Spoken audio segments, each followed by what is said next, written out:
following is a presentation of the Belly Up Sports Media Network. What's up? What's happening? It's Blake and Dustin, and we are back for another episode of the Uptempo Podcast. And tonight we are here to talk about your Auburn Tigers knocking off the number one ranked LSU Tigers in Plainsman Park this weekend, Dustin, taking 2 out of 3. And the Auburn Tigers improved to 27-19-1 and 11-13 in the Southeastern Conference. Man, what a weekend it was, Dustin. But first, man, let's start off with how was your weekend? That was great, dude. Got it done on the diamond, right? Auburn gets it done at LSU, and the ladies get it done versus Mississippi State, and the Tampa Bay Rays knocked your Yankees off to keep that AL East division lead. So all in all, pretty good weekend for me, man. A lot of stuff going on with the football team. Just fun time in sports overall. Now, I'll tell you who didn't have a good week was at Crying Belly. That young man, he came to Auburn Saturday night, and he didn't have the best of times apparently. Hey, and doubled down on it on Twitter going into Sunday, right? I mean, my buddy was just pure barking and threw out some stuff saying that some Auburn fans were making some racial slurs at Trey Morgan and all this stuff. I mean, absolutely insane stuff. The parking deck was letting him know it. The Auburn fans were letting him know it. Security come and got him. But, man, the Wilson on Twitter just absolutely bodied him with – I've had it up to here with LSU baseball. And then when he photoshopped him in the front row and all of our guys, you know, they're hugging and patting each other on the backs and everything, man. And he's just sitting in the front row just pointing, you know. And, I mean, that was amazing stuff from Wilson right there. But, man, the guy was just looking to pick a fight, you know. And I think really what it stemmed down to is – you're just upset that your number one ranked LSU Tigers got beat to sleep for the first time this year in a 3-game series. All right. For the first time this year, you lost. And I don't think you could handle it. I don't think you could take it. I don't think you could look it eye to eye and say, hey, maybe we're not as good as people say we are. Maybe all we have is Paul Skeens, right, Dustin? Because that pitching staff after Paul Skeens, mighty sketchy. And boy, did we say it on this podcast. I mean, you know, look, the kid was drunk. He made a stupid mistake. You know, I don't really like getting on Twitter and going after females like he did Brandy Mack. You know, and like you've mentioned, man, when we've texted about it and everything, hollering at 60-year-old men, Dustin, that's just insane to me, bro. Yeah, the video that he put out didn't make him look good. Racial accusations, when you throw that around, you got to be right, man. You can't just say people said something like that they didn't say, and everyone that was sitting over there, including LSU people, are calling that guy a liar. And so just a clown, but I thought it was funny because he said just win the series. Well, okay. Now he went back and deleted that tweet, and it was also a lack of awareness from the standpoint of we beat you last time we played. So first back-to-back series wins for us versus LSU since 2012. Dude, look at where we were versus Alabama, sitting 5-10 that Sunday afternoon. You had to think, okay, I'm not going to say it's over. Me and you kept saying there's big opportunities left. You still got big opportunities, but you didn't feel good about where you were. I mean, D1's putting out stuff saying you're in the first 5 out and things like that. And you were 5-10 in the SEC at that point.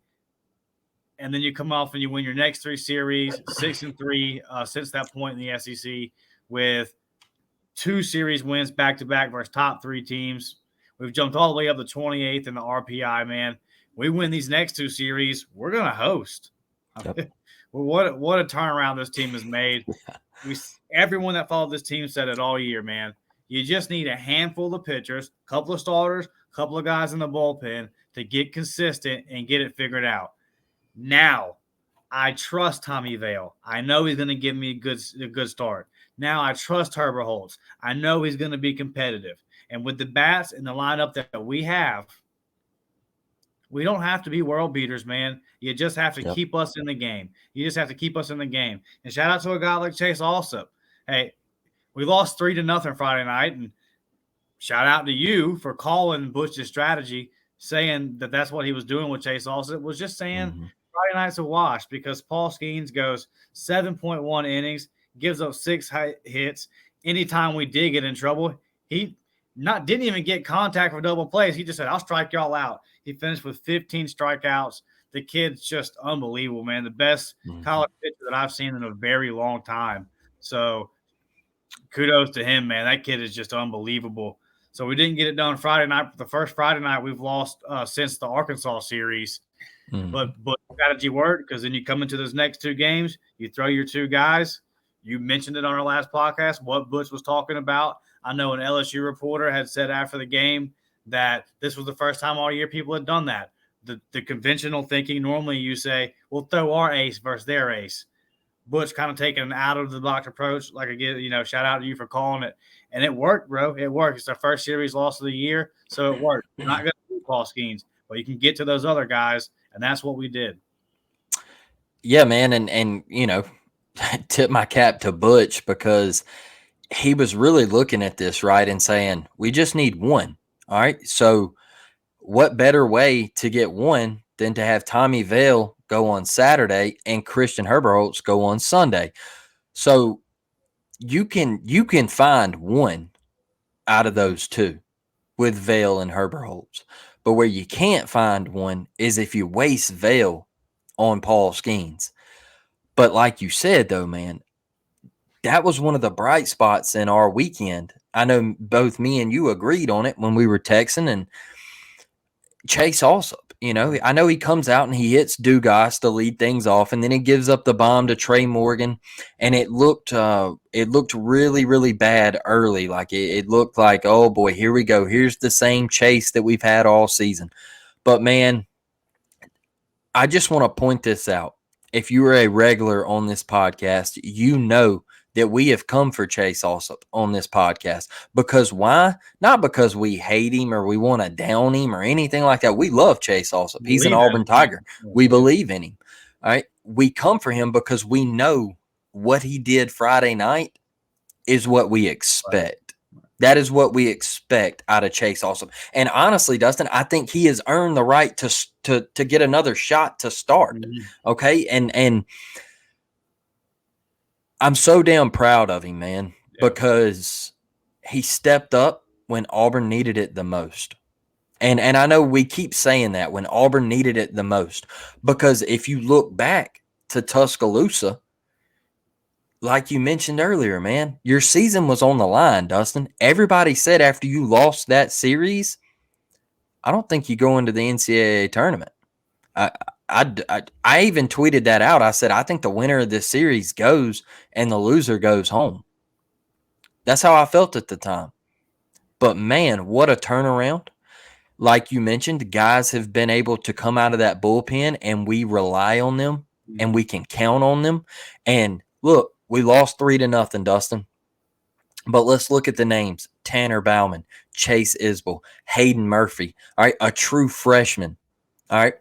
Those 3 guys, you saved the weekend, all right. We did lose 3-0, but I come out of that game Friday night feeling damn good. You want to know why? Because we didn't waste arms. We didn't give up 24 runs like we did to Georgia, okay. Chase gave us 4. I think Tanner gave us 2 1/3. All right, and Isbell and Hayden stepped up, and we kept it at a 3-run loss. All right, and so when you couldn't string hits together, you couldn't get anything going. You had Paul Skeens with 15 Ks, and the best college baseball pitcher that I've ever seen. I'll put him over David Price, and because in my opinion, David Price was one of the best of my time. I'm only 32 years old, so if you're watching this and you have somebody better, drop it in the comments. Because what were you gonna say, Dustin? My first Auburn game ever was Tim Hudson. I was 6, but it still counts. Yeah. Huddy, man. Hey, we miss you, Hud. We miss you. But yeah, man, look, if you have somebody better, drop it in the comments. We'd love to hear it. We want your opinion. We want to interact with you. But Skeens, man, you have 3 pitches that look identical out of the hand. All right. And everybody was like, man, he's making us look foolish. He's making us look foolish. All right. Well, guess what? When you have a slider that looks like a fastball out of the hands and it ends up dropping off the table and you're already committed because the human eye doesn't pick up. Look, the human eye is not supposed to pick up 100 miles an hour out of somebody's hands from 60 feet away. Okay. Yeah. It's just not supposed to. All right. That's not how the human eye works, bro. And so when people say, oh man, what are you swinging at? Well, he's swinging at what he thought was a fastball. All right. That's what he's swinging at. And ultimately it ended up being a changeup at 88, 89 miles an hour. All right. And just so how freaky that is, Tommy Vale throws his fastball at 91. Right. How freaky is that? There you go. All right. That just puts it in, puts a little mustard on it right there on how good Paul Skeens is. So, man, those were my highlights in game 1, Dustin, was those guys keeping it close and saving arms for the Auburn Tigers. I really, really felt like it wasn't one of those blowout losses or one of them losses where we were just, we were right there and they just snatched it out from us. It was one of them losses where I said, hey, this could lead to something Saturday and Sunday. We got a good pitching staff available. All right. And what did I tell you before we played them? After Skeens, they were sketchy. Both of their starters had 5 ERAs. All right. It was like 4.92. I think one was like 4.60, something like that. I mean, they were just barely beneath 5 ERAs. And I knew that we could hit both of those guys. So all we were saying was just don't get blown out Friday night. Don't let LSU beat you 18-2 or something like that, or like Georgia beat you that Sunday, like I mentioned earlier.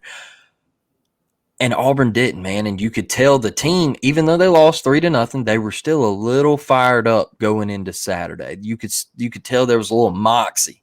And moving over here to this Saturday game, man, let's just first start with the Eagle, the first flight, all right, and how special that was to you, Dustin, as an Auburn fan. I said it on our talking about it on our midweek show. You can't lose. You can't lose the first time the Eagle ever flies at a baseball game. That's a must-win scenario. And it worked out, man. I thought it was the jam-packed. I didn't see any empty seats Saturday night. I thought that the crowd was engaged every time we were on 2 strikes, 2 out, even in the 3rd, 4th, and 5th innings. Just the crowd was engaged, was into it all night. And I think that atmosphere kind of sparked the team. This was a close game, tight battle, 8-6 win. Another solid start from Tommy Vale, giving you 4 innings. 8 Ks, only 1 walk. Ooh. That's the Tommy Vale that I like to see right there. Copeland struggled for the first time in a little bit, and then John Armstrong comes in, gives you a good inning, only giving up a hit, walks a guy, but doesn't give up any runs. Crotchfeld comes in with a big 3-pitch strikeout, dude. Big 3-pitch strikeout. Good to see him back after that injury, hoping to see more than just 1 batter faced for him coming up next weekend. Probably just working him back in from that injury, but that was a big-time spot, man. Big-time spot. Come in and get that K versus the number 1 team. And then our guy Will Cannon, dude, 3 innings pitched, gives up 2 hits, 2 more runs, walks 2, strikes out 3. Just kind of keeps us in that game because when you look at this lineup, when you look at what the guys did at the plate Saturday night, and I got worried because those first couple innings, they were still striking us out. And I'm like, damn, are we going to hit them this weekend? And then, man, finally we blew the top off that thing. Yeah, Dustin, and look, I want to throw out 2 guys that one guy doesn't get a lot of playing time. He's a veteran, and he stepped up when Butch called upon him this weekend. Huge. I already know you're going huge. Brody Wortham, brother, stepped up, drew a walk in a clutch AB, and then come up and got a hit out to left center. All right. I mean, look, this guy, he saw the field a little bit early on in the year, but he hasn't been, an everyday guy. And coming off the bench at home against this club in the LSU Tigers. Like I always say, supposedly the greatest team of all time. That is what we heard coming into this season. They were going to dog walk everybody. They got Tommy Tanks White from NC State. Dudes, I'll just go on record and say it. Nate LaRue hit one right by him. He never saw it. All right. And that's my next guy that I want to give a shout out to. After all the hell that Nate LaRue took at the beginning of the year, all the hell of him going through a stance change and him coming out and hitting 0.78 to start the year. And now my buddy,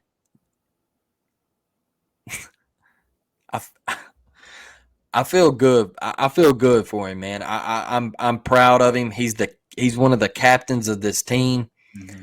And him just being from my hometown and watching him play in high school and knowing that he was going to play at Auburn, I always root for Nate, man. I always root for him. And last week, he had a blunder at South Carolina. And I had an exchange with a buddy on Twitter, a follower, and the guy has good takes, all right, and he always puts positive stuff on there for Auburn. Well, he got caught up in a little overreaction, and he said, get Nate LaRue off the field. And I said, absolutely not. Dude's one of the best defensive catchers in the country, all right? So if you're one of the best defensive catchers in the Southeastern Conference, you're one of the best in the country because we know you look at the top 10 in the polls and you see SEC, SEC, SEC. You see our record versus the rest of the country? Oh, dude, unbelievable, man. The SEC just dominates in all sports, not just football, baseball, basketball, softball, whatever, man. You can keep going. Swimming and diving, it don't matter. Gymnastics, it don't matter. But, man, Nate, I tell people he's not coming off the field. His defense, his arm behind the plate, the way he receives the baseball behind the plate. And all you need him to do, dude hits a bomb last week in Columbia. Dude hits one past Tommy Tanks at 3B in game 2. Drives in a run. That's what you need from him. You don't need Nate LaRue to hit 280, 290. No, that's not what you need. You need him to hit 230, 240, 250. All right? And you need him to be a damn brick wall back there behind the plate. That's it, bro. And that's what Nate's been, honestly, since the Alabama series. He started coming on in the Alabama series, I think it was. Yeah, it would be interesting to see his average since he went back to his original stance. And then, because, I mean, it's been going up. And the announcer said this weekend on the broadcast, I know you listen to the radio and watch the game, but the announcers on the broadcast said that he's up over 250 in SEC play. So, that's all you need, man. Match that with his defense, and that's perfect, especially at the bottom of your lineup.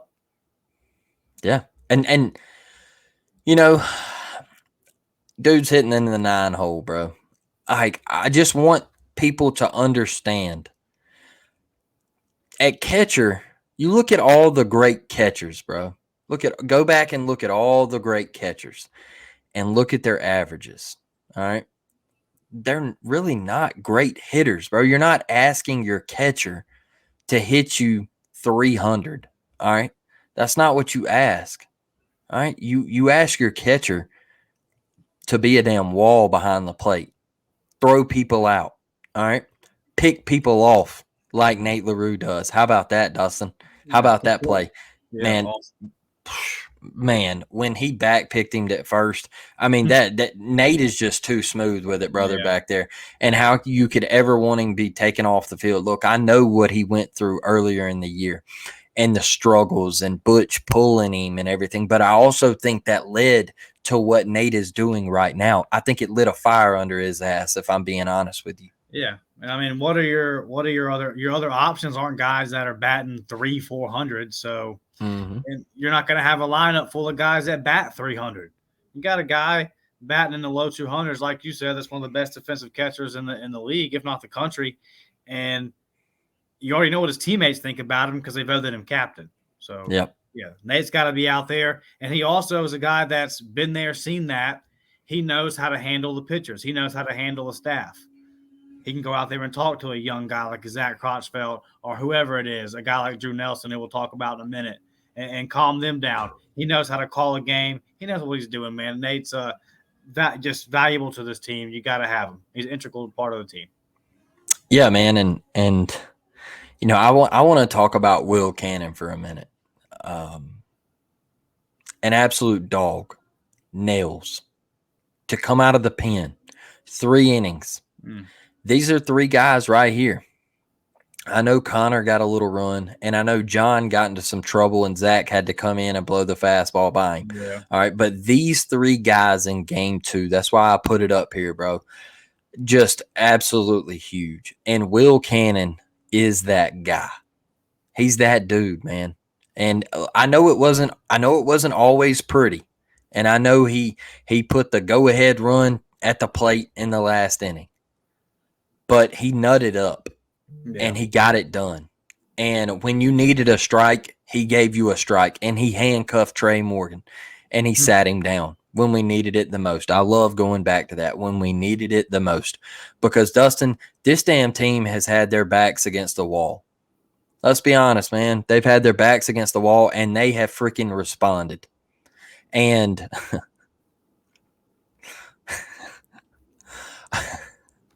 we were so close to pulling the plug on this baseball team. We were close.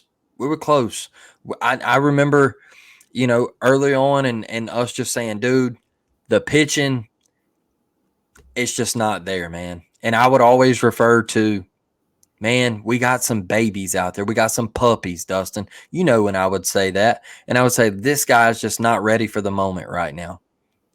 But I tell you this, I remember a team that went on the road to Arkansas and got swept. All right. I had a conversation with somebody on Facebook the other day, an Arkansas fan, under an SEC baseball post. And I said, that same team that you swept, completely different team now, brother. And I want your ass again. All right. I want the Hogs one more time. I don't care if it's in Hoover. I don't care if it's in the NCAA tournament. Best 2 out of 3. Give me that ass again. All right. I want it to be in Omaha, especially after the bitter taste that I got in my mouth from last year and the way that ended. I want you again, because this team right now is completely different from what you got at that moment in opening weekend of SEC play. And it's guys like Will Cannon, guys like Zach Crotchfeld grew up. He grew up the other night. He come in and absolute gas. Said, hey, I'm going to put it on a silver platter for you. Let's see if you can hit it. And they couldn't touch him. 96, 97. Zach Crotchfeld and Drew Nelson and these guys, Dustin, they can lead this team back to Omaha, Nebraska. And I've got that feeling. I think Auburn is the hottest team in the country. I think they have found something. And I know we'll talk about Drew here in just a second. But he grew up. And I'll save what I'm going to say about him in just a minute. But he grew up. And this is the best pitching performance in an entire series, even on Friday night. Take me back to Friday night. Those dudes pitched their ass off. This is the best performance of the year, and you saw puppies turn into dogs, okay? And I see 33 on that rubber, and the way he carries himself, and the way he pumps up his teammates, and the way he gets in the dugout, and he hypes his guys up, man. I love it. He's a huge part of this team. He is going to be the big reason Auburn goes into somebody's backyard and absolutely knocks them off and destroys their season. And that's me sitting here saying that they don't host, which there's still a possibility that they do, Dustin. But right now they got you down in Coral Gables, all right? Miami does not want to see Auburn. They don't want to do it. They don't want to see Auburn right now. And I'm just damn proud of these fans for showing up. I'm damn proud of this pitching staff. I'm damn proud of this offense. I'm damn proud of this defense. I'm damn proud of this coaching staff. I'm damn proud of the entire university for what they did this weekend to have these guys locked in, Dustin. It was an awesome atmosphere. That one got me. It was an awesome atmosphere, like I said, dude, and it was beautiful thing to see. You can't. We're up to 28th in the RPI, dude. You can't put enough. You can't measure how significant this weekend was for us. Just huge, dude. Just huge. And baseball is just a funny game. You said it many times. It's just a weird game. It can change up. I use the example with Tommy Vale talking about Mason Barnett last year. All of a sudden, man, a guy can just catch fire. And one thing that has been consistent is these bats. We've been hitting all year. Bryson Ware's been hitting all year. I think Ike Irish is just going to hit for 3 years. I think Chris Stanfield's just going to hit for 3 years. You talk about puppies. They're starting to grow up. Yep. That Arkansas series, well, that was the first series of the year. Our SEC series. That was the first time a guy like Chris Stanfield, a guy like Ike Irish have been in that situation, have played that level of competition on the road. It's a little bit different than the Indiana coming in at home. That's no shade to Indiana, but the SEC is just different level, bro. It's just different. And you see, as this has gone on, you see them with these pitchers getting more and more comfortable because even some of these guys are portal guys. So they're getting their first taste of SEC. They're coming together at the right time. And it seems to me like this team is together. It seems like they play for each other. It seems like they really, really care about each other. And we watch enough sports, man. You can tell when that's fake. You can tell when that's for example, I feel like that's something that's been missing from the football and the basketball programs the past couple of years. And don't take my word for it. Listen to some of the things that some of the insiders, the real insiders, have been saying on these shows today. That is shade at some people for sure. But listen to what some of these real insiders are saying today. They said the chemistry of the basketball program got better today with Alan Flanagan and Wes Flanagan being gone from the team. Now, you can read in between the lines and ask yourself what that means. We've all seen the debacle that football's been the past 3 or 4 years. Guys that aren't together. Butch consistently has teams that love each other and play together. And it's not surprising to me that they're just now kind of getting to that point. Because like I said, a lot of portal guys, right? So a lot of new guys were coming from over here. Caden coming from over here. You know, Kirby coming from over here. And then you mix that with freshmen, Crotchfeld, Stanfeld, Ike. So you just have a lot of new faces. Well, we have over a dozen guys get drafted last year. You have a new dugout. You have a new clubhouse, a new locker room, a bunch of new guys. It's taken them some time. They've had to go through some battles. They've had to go through some ups and downs, and they're starting to learn each other. And now the talent's coming through. And, man, a together team that hits the way that we hit, and now with the 1-2 punch like Herberholz and Vale, and, man, if Chase Allsup gives us that the rest of the season, just 4 innings of that, if he can do that for us on Friday night, man, if he can do that for us on Friday nights and really set us up, yeah, watch out for sure. I mean, we've got these 2 series left. I think we should be favored in both of them. Very, very scary Ole Miss team because they're fighting for their life this weekend. So that's going to be a very tough series because they got their back up against the wall, kind of the way you've seen us play with our hair on fire these last couple of weeks. So, but I like where we're at, man. It's been just a complete turnaround. And all of a sudden, you're looking at 2 series in and saying that if we get this done, we're hosting. And then what does that say for this Auburn baseball program? That in a year that me and you and other people have said multiple times, kind of a rebuilding year because of all the new faces, like I just alluded to, all the young freshmen that are trying to get acclimated. If in this year, if we can host a regional, what is the future with this young freshman class? With a guy like Cooper, who's only a sophomore and still at the minimum has another year for you. Man, you pull off hosting back-to-back regionals. And I mean, we've already made the statement. Our record over the past 3 or 4 seasons speaks for itself, but that's just another feather in the cap of, hey, Auburn baseball is here, man. Now we are consistently hosting regionals. So And I think we get it done, man. I think that Ole Miss is a prime example. Just get hot at the right time, and we are hot at the right time. And like I said, the guys are together. We're a dangerous, dangerous team. Don't let us slide into somebody's 2 seed in a regional. Nobody wants that. Yep. Yeah, Dustin, and I got to ask you real quick before we talk about Game 3. What did you think about Butch and the ass chewing, bro? I loved it. I personally loved it. I think him going out there, and you don't see that much from Butch. No, you see him more this year than you have probably ever. This year he seems to have been a little more ornery.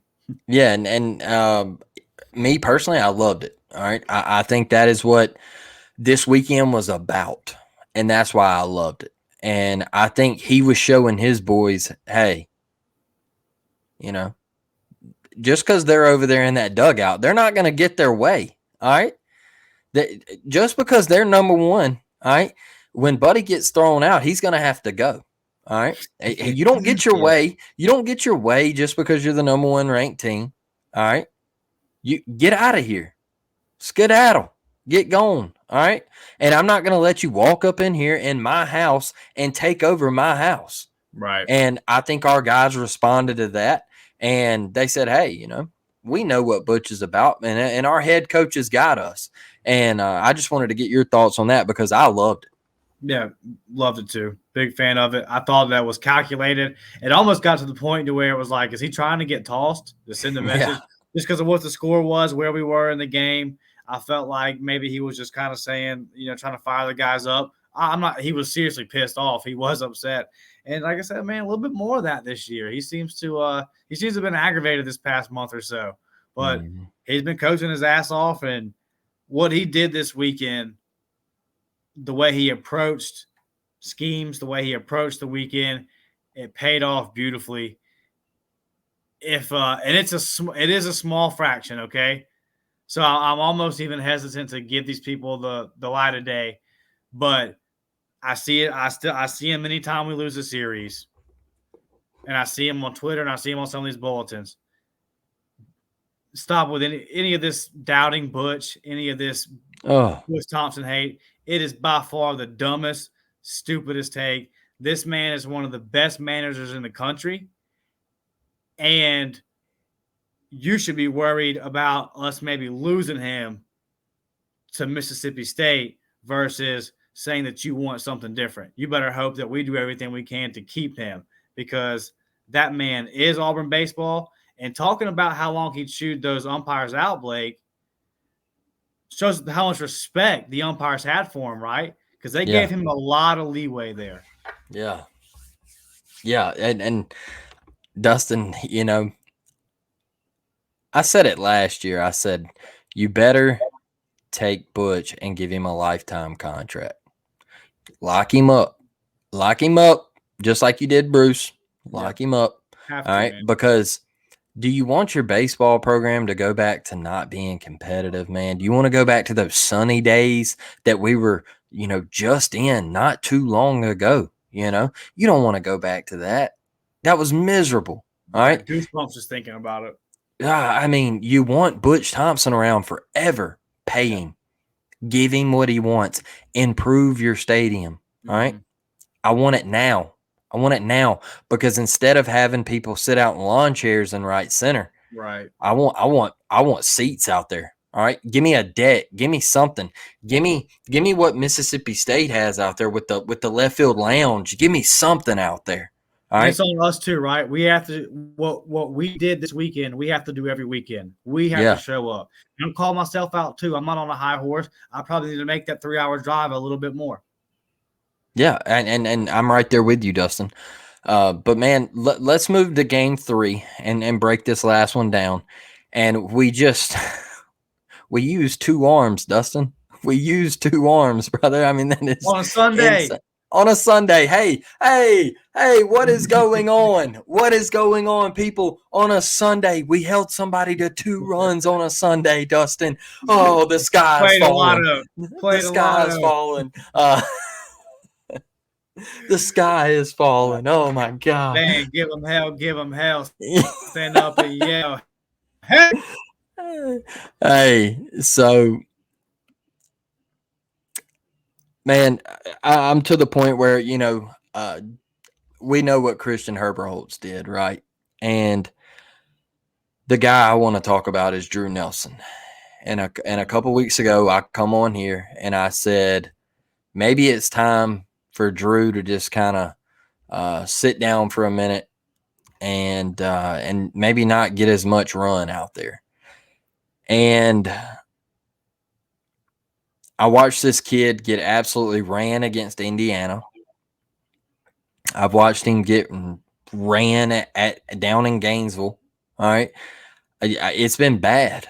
And he's been through the struggles and he's had to hear it on Twitter. I'm sure he's seen all the tweets and everything about how he just hasn't lived up to what we thought we were getting. When we had our preview show, we told Lindsay, we said, hey, what about Crotchfeld? And he said, Drew Nelson's going to be that Sunday guy, and for this kid to come out here in this situation, man, and absolutely shove it up LSU's rear end, the number one team in the country, the best lineup in the country.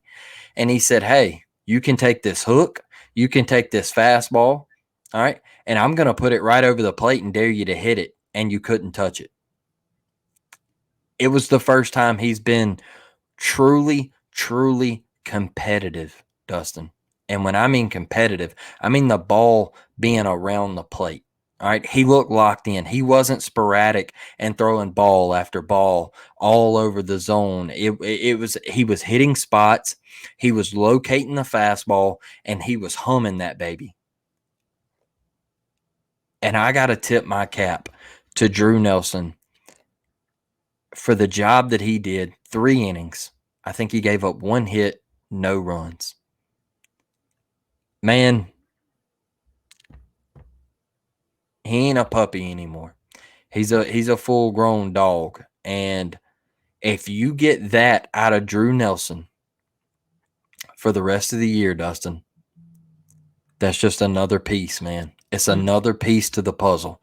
And Zach Crotchfeld, Drew Nelson, Will Cannon, Tanner Bauman, John Armstrong. The bullpen is starting to look up. The bullpen is starting to play, Dustin. And then you got Tommy Vale and Christian Herberholz. And my goodness, if Chase also, like you said, gives us that. Dustin, I'm not backing off from it. Like I said just a minute ago, man, we could be going back to the small town in Nebraska. Yeah. And you start looking at this thing, and what they were talking about on the broadcast the other night was my brother said that they were talking about Auburn not having the funds and them being behind because like the state of Alabama doesn't have a lottery and they somehow get these kids here, and the NIL baseball collective isn't what other schools like Florida, Arkansas, LSU, Ole Miss, things like that have. And we're behind on our facilities, but somehow Butch Thompson gets a Zach Crotchfeld. He gets a Drew Nelson. He gets a Chris Stanfield. And you look at the recruiting rankings, and Auburn's bringing in the 2nd-ranked recruiting class in the country. All right? And the guy's building a dynasty at Auburn. All right? Who's behind on stadium. All right? They're behind on facilities. They're behind on money. They're behind on scholarships. Right. And my man is building something where now LSU fans have lost it on social media. They've lost it because they said, well, we lost back-to-back series. I had one today tell me, I'm being so sarcastic when I say this. I said, Kendall, put Auburn number 1. They're the number 1 team in the country. And he said, oh, you really think you're number 1? We're still better than you. Obviously not. All right. We played 3 games. We won 2. You won 1. All right. So, I don't know. But they've lost it, man. And They're scrambling down there. You know, the Auburn Tigers, the true Tigers of the SEC, have come in and planted dominance. And Butch said, we're here. We're going to be taken serious. And, you know, I remember a couple weeks ago, I'm kind of rambling on here, but I remember a couple weeks ago, one of the guys on Twitter said, you know, the Auburn fan base is just absolutely horrible. The Auburn baseball fans are horrible. They just want everything to be right 100% of the time. They don't want mistakes. They don't want errors. They don't want bad days on the mound. And I said, no, we're not. We're not the worst fan base in the country. We're actually one of the best because we know we've come out of the mud, Dustin. That's where I viewed the baseball program. We were dormant. All right. We come out the mud, bro. And now we're back to what we used to be. And people like me and you have gotten a taste of Omaha. Our age group, guys younger than us, have gotten a taste of Omaha. And we just want to go back. And we knocked off one of the most historic programs in college baseball history last year. Stanford. We want to go back. We want to be better. We want to win more. We want to make it to the College World Series final in the best of 3 championship series. We want that. And Butch told us the goal isn't to make it there anymore. It's to win it. Yep. And that's what we want. That's why we're hard on kids, because we expect more. We know they've got it in them. And by God, we have called it all year long. And they showed it this weekend, Dustin. They showed it to the entire country. And now people want to start getting on the Auburn train. D1 baseball wants to start getting on the Auburn train. Baseball America wants to start getting on the Auburn train. Hell of a job this weekend, Dustin. I'm just so damn proud of each and every person that has something to do with Auburn baseball, brother. Yeah, Drew was – if his stuff's going to look like that, man, and if that's going to be your option coming out, because you're about done with the midweeks, right? So, I mean, at this point, you got 2 more. Yeah. So, if you can just have him coming out of the bullpen in postseason play, and he's going to give you that right there, man. Or if, you get into deep into one of these regionals, you're in your 4th or 5th game, and you got to have somebody to start. Give me that, Drew. Give me that. Just young guys that as the season has gone on have gotten better. They answered the bell after that Mississippi State. Or I'll say this. So when you have a season, right, where you turn it around at some point, there's usually a day to point to. There's usually a time you can point to and say, that's where it started. I believe it was game 3 versus Mississippi State, because that could have went one of 2 ways. You could have lost that series, and then where are you at? You found a way to win it in what was a crazy series, because both teams were in the same boat. I believe they were Mississippi State was barely in, and then we were barely out, or we were both in the first, somewhere around there. But both teams had to win that series. That's why all 3 of those games, I believe, were decided by 1 run. Just a crazy series. That Sunday, we figured it out. We found a way to win. And I think that was a turning point for this team. You've seen a different team since then. There's so many guys. We've mentioned, how many guys have we said in this podcast alone? He stepped up. He stepped up. He stepped up. He stepped up. It's a team sport. They got it. You got to do it. It's got to be across the whole thing. We were complaining and saying, well, we'll hit good, and then the pitching staff will suck. And then the pitch will pitch good, and then we won't hit. Yep. These last 3 weeks, man, that's been not an issue. They're coming through at the right times. We're getting timely hits. We're making the right plays.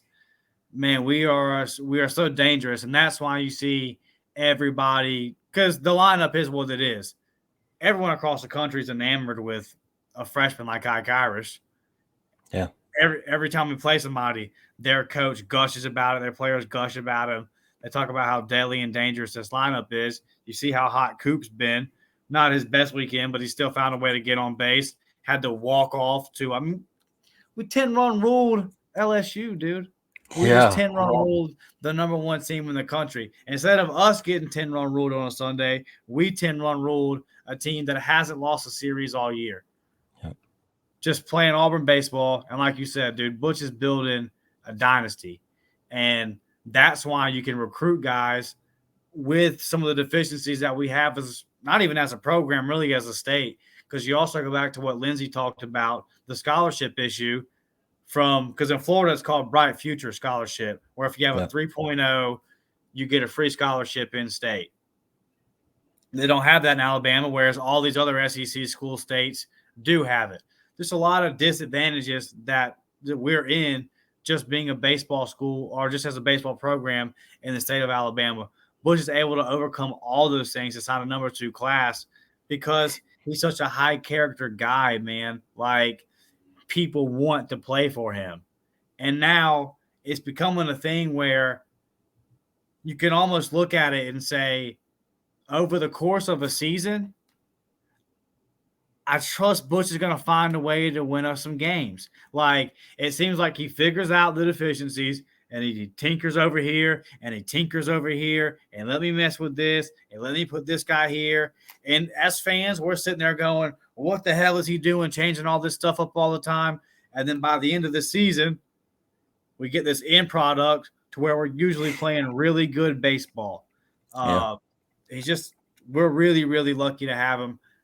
I think that when you talk about things we need to do as a program to make sure we keep him forever, I think these really cool stadium upgrades and kind of the life that is being pumped back into the baseball program will have a big part to do with that because he's fought for these stadium upgrades for so long. Now he's finally getting them. When you see the Eagle take off from center field like that, you got to think, man, this is something that we need to do more often. Just well put on production from the school as a whole. Like, again, the fans showed out. The fans showed out on Twitter this weekend.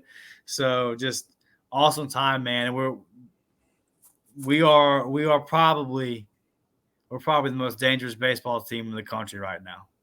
We're probably the hottest team in the country. I agree 100%, man. And I wanted to call out some more people, and I'll just start with the outfield play, man. Bobby Pierce, not only in the grass, but also at the plate. Big hit after big hit after big hit this weekend. Great ABs, great approach from him at the plate. Saturday, he killed it every time, just crushed the ball every time Saturday, wasn't it? Yeah, I think it was, let's see, what did he go? Whatever day he hit the home run, like even his outs were all warning track outs. Let's see. That was Saturday, yeah. It was Saturday. It was Saturday, and then Sunday he went 1 for 3. But yeah, Bobby, great ABs, and Cooper found it Sunday. I think he 3 for 4 Sunday. Struggled Friday and Saturday a little bit, but found it Sunday. And like you mentioned with the walk-off, Kason Howell Sunday, an absolute performance, man. We already know what he can do on defense. That's not even up for discussion. But, man, what he has done this year with the stick has been phenomenal to watch. I mean, have a day, kid. Drive the baseball off the monster, and then he hits one again, and Trey Morgan has to make a tough play. He can't get it, and he legs out another one to 3B. So Case and Howell have a day. And then my last guy, Stanfield, we know what he can do, man. The yards he covered on that ball in the gap, and Kaysen laid out for it, and Stanfield called it standing up. I said, my dude, have fun getting anything down on this outfield. I mean, this outfield is unreal. Don't run on him either. And I thought Stanfield had great ABs against Skeens. He might have K'd a couple times, whatever. He had great ABs against him. And I'm really proud of him. And my last guy is Caden Green. Caden Green doesn't get a lot of love, but he made a play in the first inning. They had a runner on second. Tommy White hit a double, and they had one out. And a ball was hitting the 3-4 hole. For those of you who might not watch a whole lot of baseball, that is in between first and second base. All right. And Caden goes out in the grass, lays out, gloves it, gets up, throws a strike to Coop, and gets the out. And then comes in, and LSU starter Christian Little cannot find the zone. I mean, he is everywhere, sporadic, all over the place, doesn't even record an out. LSU brings another cat in. They just struggled. They were walking people left and right. They walked 6 people in the first inning, all right? And Caden Green comes up with a clutch hit down the left field line. And I know my buddy takes a lot of heat sometimes for, they say, oh, well, Caden doesn't give you anything at the plate. But he steps up in the most crucial moments, it feels like, and he makes either a big play out in the field. I go back to one of the plays he made in Tuscaloosa. That was a big-ass play for us. The play he made against LSU this weekend, that was big. He seems to be there at the right time, and there's been some magical double plays with him and Cole in the middle of this year that have been really, really fun to watch. So I wanted to give Caden his props and his shout out for just being clutch in game 3, man, and really putting the freaking dagger in their chest and saying, hey, we're ending this one. We've had a horrific season on Sundays, but damn it, this one, we're going to end it early in 8, and we're going to cut you. So, Dustin, it was a phenomenal series. Can't say enough about the Auburn Tigers, man. Before we wrap this one up, like always, I'm going to leave you with your final thoughts, your final words, man, whatever you have to say to the Auburn Tiger family. Yeah, real quick on Kaysen. That was just really cool because it was back-to-back triples, 2 RBI triples. Just crazy, bro. He's raking. Sunday was such a fun day. It felt like the baseball gods were saying, when I was watching all those walks take place, I said, oh, this is the baseball gods throwing us a bone. Yeah. They said, man, y'all have had to sit through it this year. Here you go. Have a day with the shoes on the other foot. And I enjoyed it. It was fun. Just be on the lookout, guys. Be on the lookout Thursday night, Friday morning if you go to bed early. Big podcast dropping with a special guest. Going to be talking a lot of basketball and football with him, a guy that y'all know well. So just look forward to that. And we'd love to see these views going up, man. Keep hitting that thumbs up button. Tell your friends, subscribe, and just all love. Appreciate y'all, man.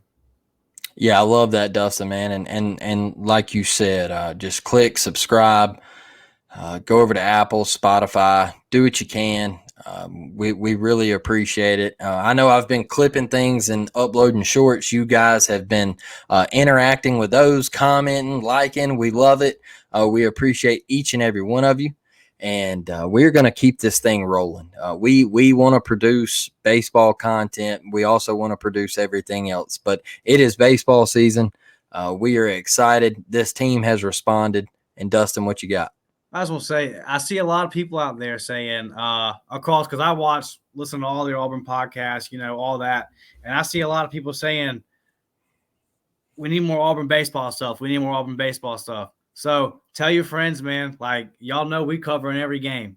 Anytime Auburn plays baseball, we're going to do it. So share it out, tell your friends. And I want to get this in. Shout out to our girl, Miss Julie on Twitter. I saw your post about your dog. That sucks. Love you, praying for you, man. As your pets are your family members. So I know that's rough. And just know that you're in my prayers tonight. That sucks. Yeah, man. Prayers out to her and her family. For having to go through that, man. I know it's a difficult time. And it's part of the Auburn family, man. It's like us taking up for Brandy Mack when old buddy wanted to get sideways. So that's what we do as Auburn fans is we take up for each other and we have each other's back. We might get into a little confrontation here and there with each other. But at the end of the day, we love each other. We support each other.